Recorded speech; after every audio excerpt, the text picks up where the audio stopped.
Now this morning we begin with your election authority. Last week we had Congressman Eric Sorensen on the show. He's the current U.S. House Representative for Illinois' 17th Congressional District. This week we have the Republican challenging him for that seat. He spent nearly 20 years as presiding judge of the Criminal Division. Welcome back to the show, Judge Joe McGraw. Good morning. Manny. Judge, just yesterday, I want to get off.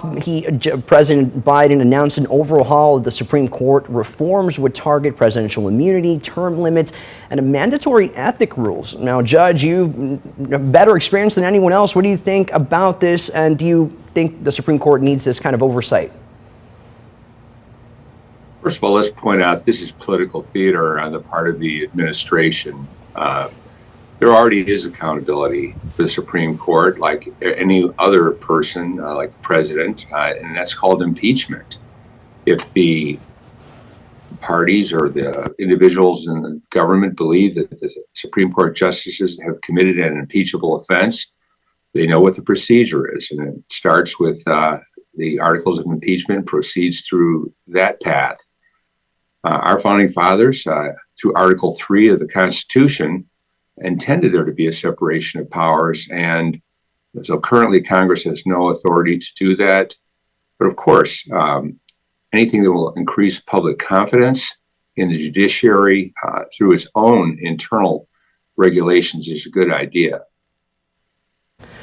Very well, Judge. We'll see if those reforms even get to pass Congress. Now, over the past week, we've seen a shakeup in the Democratic Party now with more enthusiasm behind the presumptive nominee, Vice President Kamala Harris. Now, does this change any way or changes that you're approaching your campaign right now?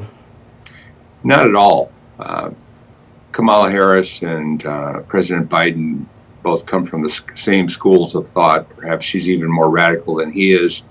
But our core message is to secure the border, restore the rule of law, stop out of control government spending, and cut taxes and support fair trade deals to make the 17th the prosperous district it once was. That doesn't change. Very well, Judge. Now, I spoke to some voters while I covered the Republican National Convention on their fourth day, and something I heard a lot from voters there was securing the border. Now, if you're elected to Congress, what big ideas or projects you hope to bring to address and fix that?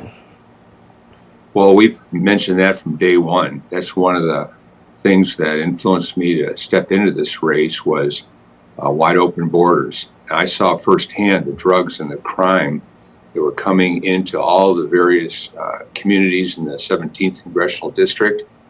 So the first thing that has to be done is secure the border. Day one, return to the policies that kept our border secure during the previous administration.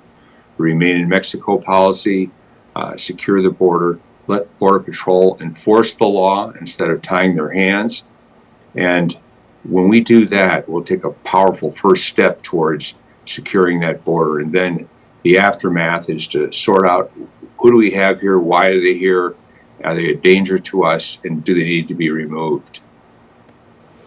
Very well, Judge. And one last question. Just last week, the National Republican Congressional Committee announced that you're now part of their Young Guns program. It's set to help 26 candidates get the right mentorship and support to win office. Now, is the Republican Party seeing Illinois' 17th Congressional District as a possible win? I think all across the country there's been a groundswell ready for change, and that's evident in the 17th District as well. Is turning more purple all the time. The people are fed up with Bidenomics. They're fed up with the open border and the lawlessness and the drugs and crime. They're fed up with the high taxes and high inflation. And that prepares the field, so to speak, for people to be ready and willing to listen to a new voice, a new leadership.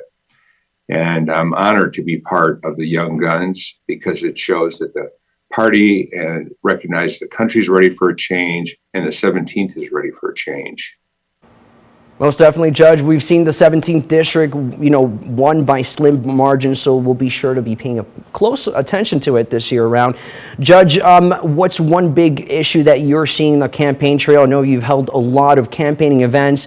What are you hearing for voters on the ground? What's a big thing that they want you to address if you're elected? There are really two things that constantly come up, Manny. It's secure the border, stop having illegals come into our country with their crime and their drugs. Secure the borders, number one, on everyone's mind, and the misallocation of taxpayer dollars to support them and take away from valuable, necessary projects. It's on everyone's mind. And of course, the economy, how can it not be on their minds? Every time they go to the grocery store or the gas pump, it reminds them about Biden's failed economic policies. It costs $12,000 more a year for a family to subsist on the same level they did 4 years ago.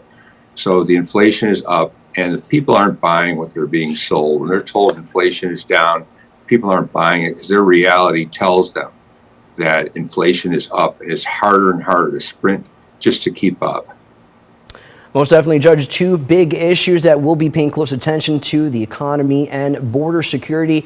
Judge, thank you again for joining us on the show. We'll for sure have you back as we count down now less than 100 days till the general election. Thank you, Judge. Thank you, Manny.